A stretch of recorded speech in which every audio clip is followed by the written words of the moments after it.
And we are on.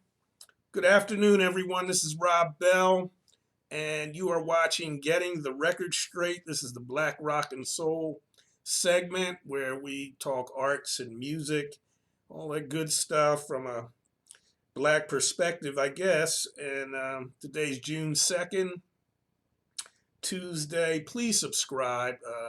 Things are really starting to move for me a little bit, and I'm glad people are tuning in and checking out what we talk about. And as I said, I try to bring you a lot of grassroots information, both political and from an artistic standpoint. As I said, this is the Black Rock and Soul segment where we focus on arts and music. We also do a segment called Truth to Power, where we get into the politics of things. As I said, please subscribe and stay safe. And right now, that is more than a notion. And in the midst of all this drama, I am extremely excited and very, very lucky to have a guest on who's on the phone calling from the Big Apple in New York. And before I introduce her, though, I just wanted to make a couple of comments. One being that I just saw right before I was getting prepared for this that there's someone quoted 19,000 new cases in the United States of the coronavirus in the past 24 hours. I don't know. I wasn't able to corroborate that with any other information, but if that's even close to true, that's something. And yeah, so we're dealing with things here in Philly and all over the country in terms of not quite an insurrection, but certainly resistance with all the murders that have taken place at the hands of police. And you will be able to do something very serious soon here in Philadelphia. They are starting to negotiate and talk about the budget. Kudos to whoever posted that information up on Facebook for us here in Philly. And when I saw that 33% of the Philadelphia budget goes to the police, and this isn't even a critique of the police, this is a critique of us, of Philadelphia, because if a third of your budget goes to law enforcement, you have a problem. It's stupid. And we'll get into this some other time. But as I said, I am really excited, tremendously lucky to have on the phone Miss Danni Gee. She is just, I don't even know where to start. She's just a fantastic person. I don't know her well, although I have had an opportunity to meet her briefly. I've read and followed her quite a bit the past couple of years. I guess we have time on this show to go over her bio because it is extensive. But she's the former principal dancer at Alvin Ailey, the legendary Alvin Ailey American Dance Theater, and also was the principal dancer here at our own, here in Philly at Philadanco.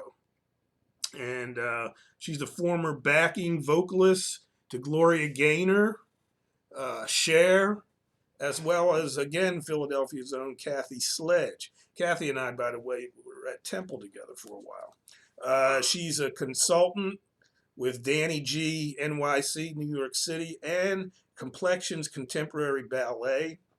She's also, I guess, the founder and lead singer and songwriter for the rock group Sugar Bush, who I got a chance to see last summer. Well, no, it wasn't last summer. I think it was this past winter. And she is well known as the dance curator at Summer Stage New York City. And just like I said, I am really excited and very fortunate, as will you be, to have to listen to Danni Gee. She is the Renaissance woman of New York City. So, hi, Danni. How you doing? Hi, I'm doing okay. Renaissance woman, that's fun. That's pretty cool. Yeah, I think so. It took me a little while to come up with that. I was trying to think of something that might I like that. work, and raise you up a little bit, although I don't see how one can actually do that. But Hey, we're always striving to reach higher and higher, so that's cool. mm-hmm. So how are you managing? How are you getting along these last few? You got the virus, and of course, New York was the epicenter for that. It has been, and Yeah. Well, hello to you first of all, and mm-hmm, thanks for reaching out for me to join you on your call and your mm-hmm, show. But actually, right before things got really serious here in New York City, I'm actually calling in from Jersey City. I'm across the water. mm-hmm, But my partner and I had just gotten back from Aruba, so we were nervous that we weren't even going to be able to take the trip. We weren't sure right, what was right, going on with the airlines. mm-hmm, Things were just starting to really, cook up, so to mm-hmm, speak. And when we got back, while I was away, my executive director for Summer Stage had sent out a statement, to all of us saying that we would be required to work from home remotely. Um, and I was very relieved at that, mm-hmm, because of all the unknowns, and then all the cases started rising. So I'm one of the fortunate people, and I say that very seriously, very fortunate to be able to still have a paycheck and work from home. Although the festival itself, we're really on a pause as to what we're going to be able to do this year. mm-hmm. But I've been able to work from home, and normal Monday through Friday, 10 to 6. And we're expected to be available, email, shifting into a digital world that Mm-hmm. everyone else has to do now as well. Mm-hmm. And the hardest part of it has just been, and I live alone up in Washington Heights, typically, so Mm-hmm. I'm fortunate in that way as well because I don't have a lot of people that I have to contend with, coming and going and not being careful, what I'm saying, so Mm-hmm. monitoring their behaviors on my own. Um, but doing okay, the hardest part of it was just being in isolation for quite a number of weeks. Mm-hmm. Before I could finally see my partner again and maybe one or two other friends, but of course with caution. But honestly, it's just the unknowns is what's the most frustrating, Mm-hmm. and just the sadness for the world in general. That's the Absolutely, biggest. The sadness sure. for the people that are losing their lives. Sadness Mm-hmm. for people who have larger families and children. Children don't know what's going on. They have to wear masks. It's just very scary. Yeah. And Yeah. then the compound that with all this awful news and killings and everything else, it's just too much. It It's is just too much. it is. I've been blessed that my second grandchild just was born. Well, it'll be 3 weeks on Wednesday.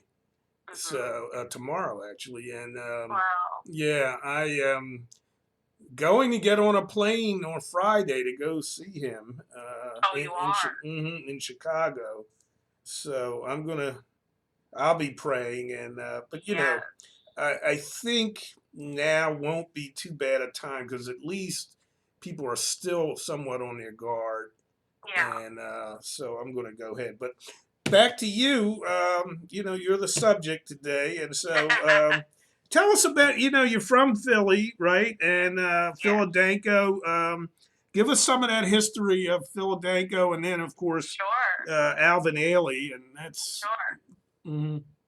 Yeah. I mean, growing up in Southwest Philly, single mom from the age of 7 years old on. I mean, my sister and I were very independent. My mother worked long hours at the 30th Street main branch post office. So did my dad. Mm-hmm. Yeah, right. Okay. You got to Mm-hmm. raise us up. And, so we were very independent. We spent a lot of time. We were latchkey kids, like just to be honest. And my sister, we were both in public school. There was a school right across the street from us, my elementary school. And then my sister, she's 2 years older than me and transferred to a junior high school that was in a pretty rough neighborhood, predominantly poor white, Philadelphians. Mm-hmm. And they started basically terrorizing my sister and her classmates. And so my mother was desperate to find somewhere else for us to go to school. And my grandmother just happened to see an ad in the Philadelphia paper for a school, a private performing arts school that was seeking new students, and it was located at 313 South Broad Street, which is right across from what is now the Kimmel Center. Mm-hmm. And on the campus of Performing Arts University, or University of the Arts. Right, so now it's University of the Arts. Before Mm-hmm. it was Philadelphia College of Performing Arts. Okay. So we got into the school, based on our grades, and I believe their need to diversify the school at that point. Mm-hmm. Because I would say there were only about 100 kids at any given time in the school, and maybe 10% of those kids were Black. And so, but that 10% were great. Like it was, Questlove, myself, my sister, some others, and you told me you grew up with, or King Britt, right? I do. Yeah, King Britt lived on a different street than me, but we would see each other going to school in the morning. Like he went to a different school, but by the time I started going to the performing arts school, I had to then take the 13 trolley to go downtown. Yeah. And so King Britt and I would be waiting on the same corner going to school, and we both recognize, game recognizes game. So we both recognize sort of like artsy other person in our neighborhood, So we would give each other the head nod, of these geeky artsy people, and so then we turned out to be who we were, which was amazing. And so we went to the performing arts school. While I was going to the school, I started just gravitating towards dance. It was amazing, and it was something that I had watched growing up on TV. My mother would take us to see musical theater performances over the years, and so one of my sister's classmates, she was already dancing with Philadanco. So she suggested I audition for the summer training program that Joe Myers Brown had set up for young dancers to come and get 6 weeks of free training with top-notch teachers. And so I went, I auditioned, I got in, and that was 1983. I was 15, I guess. And so, she I got into the school, and I loved it. I loved being around all these beautiful Black dancers and just, those charismatic people and fabulous. And a year later or so, she was inviting me to join the main company. And so from there, just, continually improved. And by the time I was 18 or 19, I slowly became, one of the leading dancers. Even though I had gone to Temple for a year, I ended up leaving college after a year because I really just wanted to focus on being a dancer. And at the time, it just seemed impossible to do both. And just working under Joe Myers Brown, learning discipline, learning, how to comport myself as a professional dancer. We were traveling around the country, and we had annual seasons at the Annenberg Theater on Penn's campus, which was great. Occasionally at the was it the Schubert back then? It's called the Schubert. Probably, which I think is now the Miriam. And that was amazing. So I stayed there for several years, and then during that time, I auditioned twice for Alvin Ailey. The first 2 times, just wasn't ready and whatever. But the third time, I got in. And so that was 1991. I migrated up to New York. I never quite lived in New York then. I mean, my first year in Alvin Ailey, I had an apartment in Brooklyn because I thought that was the thing to do, was to move there. But then we were traveling so much, it just didn't seem, practical. Danny, let's take one break for a couple of seconds. We're going to come right back. Okay? Okay, does it call you back? No, just stay there.